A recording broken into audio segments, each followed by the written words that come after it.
ចាសួស្តីបងប្អូនទាំងអស់គ្នាថ្ងៃនេះខ្ញុំមកធ្វើប្រេងផ្លែបឺទៀតហើយបងប្អូនចាចំពោះប្រេងផ្លែបឺនេះអត់ពិបាកធ្វើទេគឺយើងធ្វើចម្រាញ់បែបក្តៅដោយលាយជាមួយនឹងប្រេងអូលីវហើយនិងប្រេងដូងចំពោះប្រេងដូងបងប្អូនយកប្រេងដូងក្តៅក៏បានប្រេងដូងត្រជាក់ក៏បានចំពោះគ្រឿងផ្សំយើងអត់មានអីច្រើនទេមានតែផ្លែបឺទុំចាបងប្អូនជ្រើសរើសយកបឺណាដែលទុំល្អទៅហើយប្រេងអូលីវនិងប្រេងដូងចាជាដំបូងហ្នឹងគឺយើងយកផ្លែបឺមកលាងទឹកសម្អាតឲ្យស្អាតហើយពុះវាចិត្តសម្បកវាក៏យើងយកដែរបងប្អូនចាតែបើសិនជាសម្បកវាមើលទៅអត់សូវល្អអីបងប្អូនមិនយកក៏បានដែរតែបើសម្បកវាពណ៌បៃតងបែបនេះល្អបែបនេះបងប្អូនអាចយកបានពេលយើងធ្វើគឺយើងដាក់ចូលទាំងអស់តែម្ដងតែក្នុងវីដេអូនេះផ្លែបឺខ្ញុំរៀងស្ទើរទុំតិចដែរបើបងប្អូនជ្រើសរើសបឺណាដែលទុំទុនណាចាហើយចំពោះប្រេងផ្លែបឺនេះគឺយើងអាចប្រើការបានច្រើនផ្នែកបងប្អូនចាមានបងប្អូនសួរជាច្រើនតើយើងប្រេងបឺនឹងប្រើប្រាស់ទៅលើអីខ្លះមានអត្ថប្រយោជន៍អីខ្លះចឹងណាចាចំពោះប្រេងផ្លែបឺនឹងមានអត្ថប្រយោជន៍ដូចជាយើងយកទៅលាយស្ក្រាប់ខាត់ស្បែកជំនួយស្បែករបស់យើងកាន់តែទន់ភ្លឺរលោងកាត់បន្ថយស្នាមអុចខ្មៅនៅលើស្បែករបស់យើងចឹងណាហើយមួយទៀតយើងយកមកលាបលើផ្ទៃមុខរបស់យើងក៏បានដែរកាន់តែល្អទៀតទៅជួយឲ្យផ្ទៃមុខរបស់យើងទន់រលោងមានសំណើមកាត់បន្ថយស្នាមនៅលើស្បែករបស់យើងហើយមួយវិញទៀតប្រេងផ្លែបឺនេះចង់យកមកលាបសក់ក៏បានដែរចាគឺជួយសក់ទន់រលោងបានផងដែរ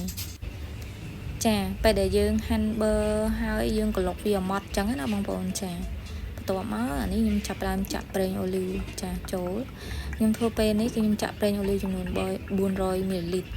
ចាវ៉ាកែវក្រិតចឹងណាបងប្អូនតែបើសិនជាបងប្អូនអត់មានកែវក្រិតមានអីវ៉ាល់បងប្អូនគ្រាន់ស្មានក៏បានដែរនេះខ្ញុំចាក់ប្រេងដូងត្រជាក់ចូលចា100 មីលីលីត្រទៀតចឹងទៅឲ្យវាប្រែវាស្មើនឹងកន្លះលីត្រផ្លែបឺពីផ្លែធំហ្នឹងដាក់ប្រេងកន្លះលីត្របងប្អូនចាបើបងប្អូនអត់មានកែវក្រិតអត់មានអីចឹងបងប្អូនធ្វើប្រើខ្លួនឯងឬក៏អីចឹងបងប្អូនលៃទៅបរិមាណសាច់បឺប៉ុណ្ណាបងប្អូនដាក់ប្រេងប៉ុណ្ណឹងទៅដាក់ម្លិចសាច់បឺចឹងទៅហើយយកមកដាក់ចំអិនវានៅលើចង្ក្រានភ្លើងចឹងណាចាកូរវារហូតតតែក្រៀមតតែសាច់បឺហ្នឹងវារៀងក្រៀមរៀងក្រហមបានយើងបិទភ្លើងរៀងយូរដែរបងប្អូនចាកូរនៅលើចង្ក្រានភ្លើងចឹងប្រហែលជាចង់កន្លះម៉ោងដែរហើយចូលកន្លះម៉ោងអីដែរបានវាក្រៀមចឹងណាហើយបើនិយាយពីក្លិនវិញគឺក្លិនវាឡើងឈ្ងុយតែម្ដង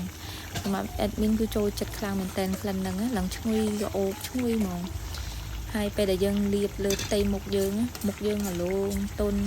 ជួយកាត់បន្ថយមុនបានទៀតហ្នឹងចឹងសម្រាប់បងណាដែលគាត់ចង់សាកល្បងប្រើរបស់ធម្មជាតិចាអាចសាកប្រើបានគឺគុណភាពមិនអន់ប្រមាណទេហើយបើនិយាយពីការចំណាយថវិកាហ្នឹងក៏វាអត់សូវចំណាយអស់ច្រើនប្រមាណដែរសំខាន់ឲ្យបងប្អូនឧស្សាហ៍ធ្វើវាចានាងខ្ញុំនឹងព្យាយាមចែករំលែកនៅចំណេះដឹងឬក៏វិធីសាស្ត្រធ្វើល្អផ្សេងទៀតហើយបើសិនជាមានចំណុចខ្វះខាតត្រង់កន្លែងណាមួយនោះសូមបងប្អូនជួយកែតម្រូវឬក៏អធិស្ឋានឲ្យផងពីព្រោះអីខ្ញុំក៏មិនអ្នកជំនាញដែរប៉ុន្តែអ្វីដែលខ្ញុំសិក្សាស្រាវជ្រាវមកបានយកមកធ្វើឲ្យតេស្តខ្លួនឯងប្រើខ្លួនឯងល្អបានខ្ញុំចេញវីដេអូចែកម្លែកចឹងណាចាអញ្ចឹងវីដេអូនេះខ្ញុំមានតែប៉ុណ្្នឹងឯងបើពេញចិត្តកុំភ្លេច share ម្នាក់មួយផង